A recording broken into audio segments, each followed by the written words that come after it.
करते हैं लोकसभा चुनाव की सबसे बड़ी आज की खबर की। यूपी के आजमगढ़ में अखिलेश यादव की जनसभा के दौरान भगदड़ मच गई। वहां से आई तस्वीरों में एसपी कार्यकर्ता बैरिकेडिंग तोड़कर अखिलेश की मंच की तरफ बढ़ने की कोशिश करते दिखे और इसी दौरान पुलिस वालों ने उन्हें रोकने की कोशिश की।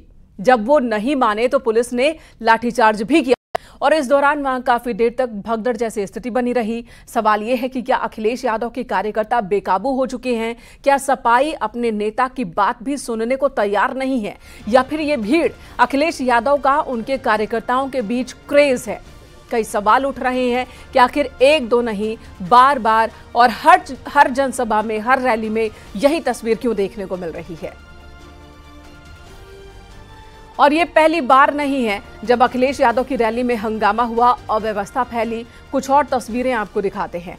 19 मई को फूलपुर पहुंचे थे अखिलेश यादव और उनके साथ राहुल गांधी भी थे। फूलपुर में सभा के दौरान अखिलेश की रैली में हंगामा हुआ। सबसे पहली तस्वीर फूलपुर से ही सामने आई थी।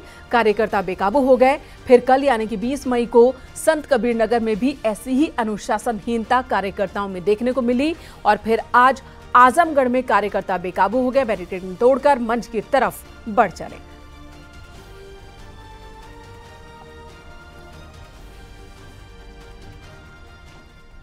अखिलेश यादव की सभा में बार बार हो रहे हंगामे, भगदड़ और अव्यवस्था को लेकर तमाम सवाल उठने लगे हैं।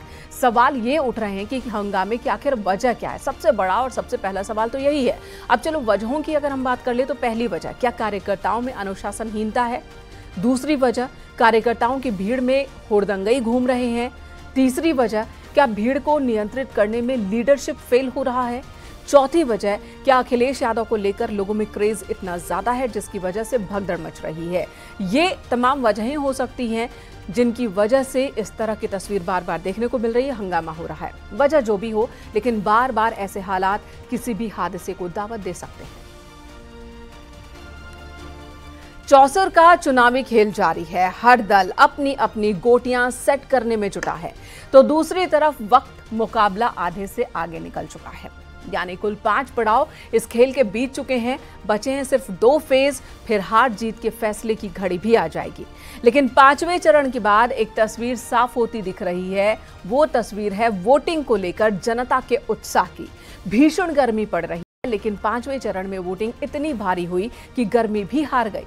हालांकि ये वोटिंग 2019 के मुकाबले कम थी, लेकिन पिछले चरणों के मुकाबले गर्मी बढ़ी, लेकिन परसेंटेज इसको सही कहेंगे।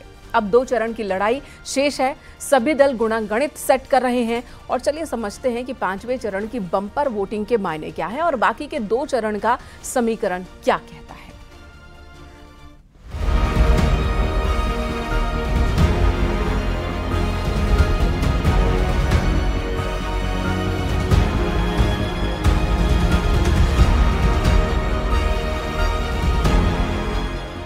छठे चरण का द्वंद्व जोर पकड़ रहा है।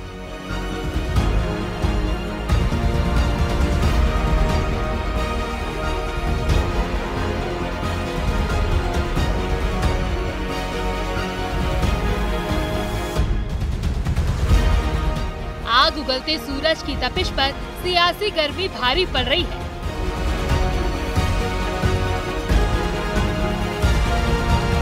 चाहे प्रचार की बात हो या फिर वोटिंग की बारी, जोश हर तरफ हाई है। लोकसभा चुनाव के 5वें चरण के मतदान हो चुके हैं और सबसे उत्साहजनक फैक्ट वोटिंग परसेंटेज से जुड़ा है। चुनाव आयोग के मुताबिक 5वें चरण का वोटिंग प्रतिशत 60.09% रहा है। 2019 में हुए लोकसभा चुनाव के 5वें चरण की तुलना में इस साल 5वें चरण की वोटिंग 4.07% कम है।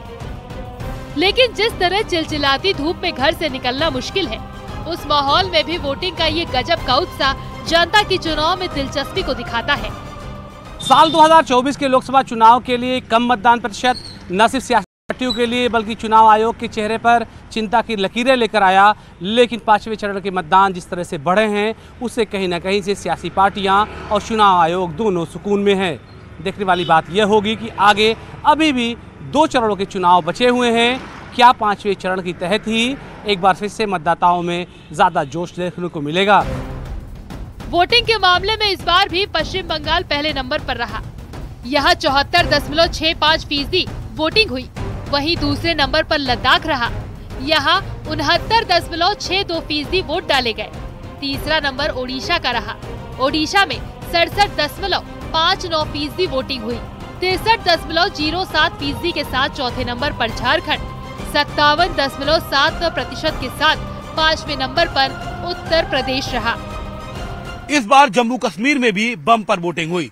56.79% वोटिंग के साथ जम्मू कश्मीर छठे स्थान पर रहा। बारामूला में तो मतदान के सभी रिकॉर्ड टूट गए और पहली बार इतनी वोटिंग हुई। बता दें कि लोकसभा चुनाव के लिए मतदान 7 चरण में डाले जाने हैं। 5 चरण पूरे हो चुके हैं। अब 2 फेज बाकी है। छठे फेज के लिए वोटिंग 25 मई और 7वें फेज के लिए वोटिंग 1 जून को होगी। छठे चरण में 8 राज्यों की 58 सीटों पर और 7वें चरण में 8 राज्यों की 57 सीटों पर वोटिंग होगी। बचे हुए 2 चरण में ही यूपी की कई हॉट सीटों पर भी वोट डाले जाने हैं, जिनमें वाराणसी, गोरखपुर, आजमगढ़, श्रावस्ती जैसी हॉट सीटों पर अभी वोटिंग बाकी है, जिसमें सबसे रोचक चुनाव वाराणसी पर होना है, जहां पीएम मोदी हैट्रिक लगाने की तैयारी कर रहे हैं, तो आजमगढ़ में सपा गढ़ वापसी की जुगत में लगी है। देखना होगा बाकी के 2 चरणों में वोटिंग कैसी होती है और उसका नतीजों पर क्या असर होगा। Bureau report, news 18।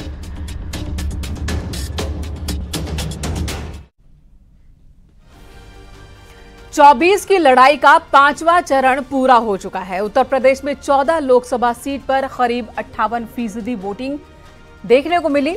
2019 के मुकाबले ये करीब 1% कम है। उधर 5वें चरण की हॉट सीट्स की बात की जाए तो अमेठी और रायबरेली में वोट प्रतिशत बढ़ा। इस वोटर टर्न आउट के क्या मायने हैं, ये भी समझना जरूरी है। आज सियासी विश्लेषकों के साथ इस पर विश्लेषण भी होगा। इससे पहले यूपी के कुछ अहम सीट के वोट प्रतिशत पर नजर डाल लेते हैं। अमेठी में 2019 की अगर हम बात कर लें तो 54.05% मत पड़े थे। 2024 में 54.40% मतदान रहा। वहीं रायबरेली की बात की जाए 2019 में 56.26% वोट पड़े तो 2024 में 58.44% मतदान यहां देखने को मिला, यानी कि यहां इजाफा हुआ। लखनऊ में 2019 में 54.30% वोट पड़े तो 2024 की बात कर ली जाए तो 52.23% मतदान हुआ है। मोहनलालगंज में 2019 में 62.54% वोटिंग हुई है। 2024 की बात कर ले तो लगभग आंकड़ा बराबर रहा, 62.71% मतदान। कैसरगंज में 2019 में 54.29% मतदान तो 2024 में 55.68% वोटिंग हुई, यानी यहां भी थोड़ा इजाफा देखने को मिला। गोंडा में 2019 में 52.11% वोटिंग हुई थी। 2024 में 51.64% मतदान यहां पर हुआ। झांसी में 2019 में 67.63% मतदान तो 2024 में 63.70% वोटिंग हुई है। बाराबंकी की बात कर ले 2019 में 63.59% मतदान, 2024 में 67.10% मतदान पर। फैजाबाद में 2019 में 59.66% वोटिंग हुई थी तो 2024 में 59.10% वोटिंग हुई है, यानी कि 2019 के मुकाबले 24 में इस चरण में उत्तर प्रदेश में मतदान का परसेंटेज ओवरऑल अच्छा रहा है। कुल मिलाकर 2019 के आसपास ही वोटिंग का आंकड़ा पहुंच गया, वो भी चिलचिलाती गर्मी में। और अब बढ़ते हैं